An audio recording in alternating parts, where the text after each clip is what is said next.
Mesdames et messieurs les juges du Tribunal international de la magie, mon réquisitoire consistera aujourd'hui à lever le voile sur les atrocités de guerre commises par l'un d'entre nous, par un sorcier que nous considérons, à tort, comme un héros. Comme vous, sans doute, j'ai idolâtré cet homme depuis ma plus tendre enfance. Comme vous, sans doute, j'ai loué son courage sans faille. Comme vous, sans doute, j'ai admiré son haut sens moral et ses valeurs humaines. Pourtant, derrière ses lunettes rondes et sa cicatrice en forme d'éclair, se cache une monstrueuse vérité. Harry Potter n'est pas le héros que tout le monde s'imagine. Harry Potter est un criminel de guerre qui a commis d'odieuses violations du droit international humanitaire lors de la bataille de Poudlard. Et pour ces faits, je vous demande de le condamner à la perpétuité à la prison d'Azkaban. Nous nous en souvenons tous. La bataille de Poudlard a eu lieu dans la nuit du 1er au 2 mai 1998, au sein de l'école de sorcellerie Poudlard, au Royaume-Uni. Elle a vu s'affronter les forces du mal, menées par le Seigneur des Ténèbres Voldemort, et les forces du bien, dirigées par Harry Potter. Ce dernier a triomphé. La paix est revenue, et M. Potter fut proclamé héros de guerre.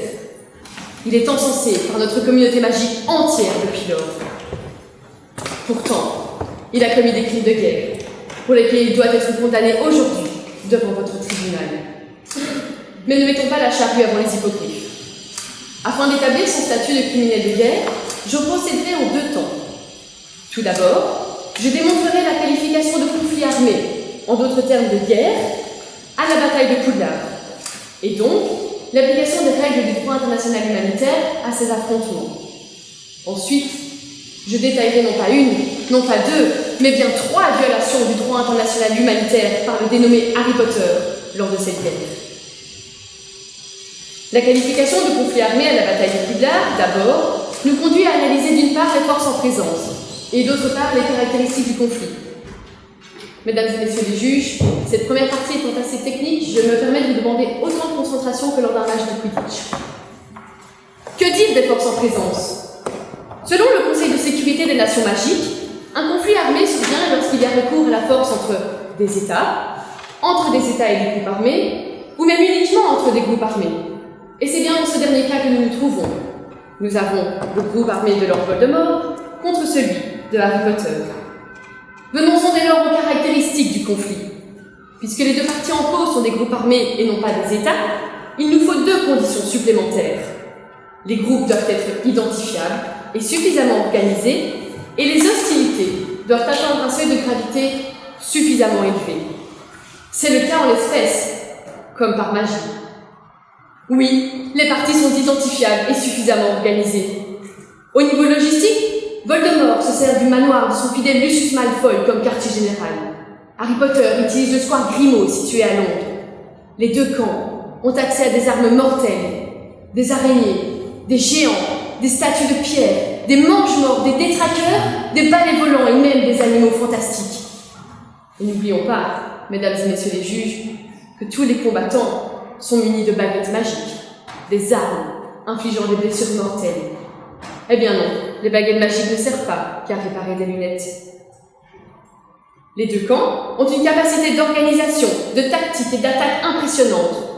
Pour ne citer que quelques exemples, le camp d'Harry Potter est capable d'installer un champ de force, aussi appelé dôme de fer, autour du château de Poudlard. Il se place aux endroits stratégiques du champ de bataille, qui sont capables de faire exploser des ponts. Nous sommes loin, mais alors très loin, des guerriers heureux de pacotille. Les parties sont bien identifiables et suffisamment organisées. Deuxième caractéristique du conflit requise, c'est le seuil de gravité des hostilités. Selon le regretté professeur Albus Dumbledore, l'ampleur des hostilités entre les groupes armés doit ressembler à des affrontements qui auraient lieu entre des armées régulières d'un véritable État, et ce donc pour pouvoir les qualifier de conflits armés. Mais en l'espèce, c'est bien le cas. Des heures durant, le camp de Voldemort bombarde le château de Poudlard, qui finit par ne ressembler qu'à un tas de ruines, pire que le palais de justice de Bruxelles. Tous les sorciers et les créatures vivantes se battent dans une violence inouïe. De nombreux magiciens sont tués ou gravement blessés. Parmi les victimes, Fred Weasley, Bellatrix Lestrange, Tom Jedusor. En conclusion de cette première partie de mon réquisitoire, mesdames et messieurs les juges, vous l'aurez compris, nous sommes donc face à de groupes armés identifiés, organisés, et dont l'ampleur des hostilités est digne d'un véritable État. Cette bataille est un conflit armé. Le droit international humanitaire est donc bien applicable à la situation de M. Harry Potter. J'en arrive dès lors à la seconde partie de mon réquisitoire.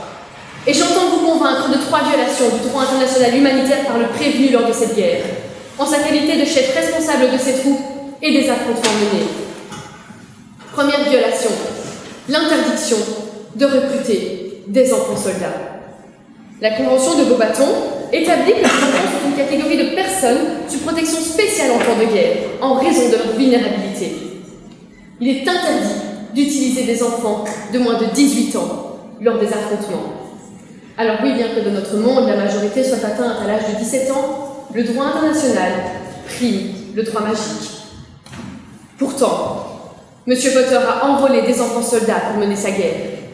De nombreux sorciers qui ont livré bataille à ses côtés n'étaient autres que les élèves de l'école de Poudlard. Ils n'avaient qu'entre 11 et 17 ans. Lors de la bataille, les enfants sont placés en première ligne face aux mange-morts. Ils se battent contre les créatures des forces du mal. Ils sont chargés de la tenue des points stratégiques. Ils ne sont que de la chair à canon. Mesdames et messieurs les juges, je vous demande un instant. Et s'il s'agissait de vos enfants? Votre tribunal doit condamner avec la plus grande fermeté le recrutement d'enfants soldats par Harry Potter. Deuxième violation du droit international humanitaire, c'est l'interdiction de l'utilisation d'une arme qui cause des maux inutiles ou superflus. Suivant le major Magot, notre Cour suprême, cette règle découle du fondement même de la guerre, qui est de mettre son ennemi hors de combat sans le faire souffrir au-delà de ce qui est nécessaire pour atteindre ce but. Et pourtant, lors de la bataille, le prévenu a utilisé le sortilège Andoloris contre un combattant adverse. Vous le savez tous, le ministère de la Magie a classé Andoloris parmi les sortilèges impardonnables. Et pour cause, ce sort provoque une douleur plus terrible encore que le venin de basilic. Imaginez un feu de 1000 degrés se répandant dans l'entièreté de votre corps, qu'il vous est impossible d'éteindre par nul moyen. Voilà ce que provoque ce sortilège. Voilà pourquoi cette arme est interdite. Par la barbe de Merlin, je vous demande, est-il véritablement nécessaire de torturer un adversaire pour lui faire lâcher sa baguette magique? Dans le dossier répressif que vous aurez reçu par hibou ce matin, mesdames et messieurs les juges, se trouve un rapport d'expertise magistique qui établit clairement que les sortilèges Expelliarmus, Finite, Petrificus Totalus ou encore Flipendo sont suffisamment nécessaires pour atteindre cet objectif, sans causer plus de souffrance que nécessaire. À nouveau, votre tribunal doit bien juger Harry Potter coupable de l'utilisation d'une arme causant des maux inutiles. L'interdiction d'attaquer des personnes hors de combat constitue la 3e et dernière violation. Comme l'énonce la déclaration de Godric's Hollow, il est interdit de tuer ou de blesser un ennemi qui a rendu les armes ou qui n'a plus les moyens de se défendre. Les faits dans le dossier répressif sont encore une fois éloquents. Lors de son duel final avec Lord Voldemort, le prévenu Potter le désarme de sa baguette magique et lui porte le coup de grâce, foudroyant son adversaire d'un sortilège fatal. Monsieur Voldemort tombe, raide mort. Pourtant, une fois désarmé, il ne pouvait plus se défendre. Il devait être fait prisonnier de guerre et remis aux aurores, notre police contre la magie noire, pour être jugé de ses crimes envers notre communauté magique. Nous connaissons tous, directement ou indirectement ici dans ce tribunal, une victime des agissements du Seigneur des Ténèbres. Nous connaissons la souffrance de leur famille. Par la faute de M. Potter, elles n'auront pas droit à un procès pour ce qui a été fait à leurs parents, leurs frères, leurs sœurs, leurs enfants. Une fois encore, il reviendra à votre tribunal de juger qu'Harry Potter a attaqué Voldemort, alors que celui-ci était hors de combat. Mesdames, messieurs les juges du tribunal international de la magie, ici s'achève mon réquisitoire. La bataille de Poudlard est un conflit armé. Monsieur Harry Potter devait respecter le droit international humanitaire. Ce qu'il n'a pas fait. Loin, bien loin de là. Il a enrôlé des enfants soldats. Il a lancé des sortilèges qui ont causé des maux inutiles à ses ennemis. Il a attaqué un adversaire mis hors de combat. Il s'agit de crimes de guerre. Harry Potter est un criminel de guerre. Et pour ces faits, vous devez le condamner à la perpétuité, à la prison d'Azkaban. Comme moi, vous condamnerez le recrutement d'enfants soldats. Comme moi, vous condamnerez l'utilisation du sortilège Andoloris. Comme moi, vous condamnerez l'exécution de M. Voldemort. Fin de sortilège.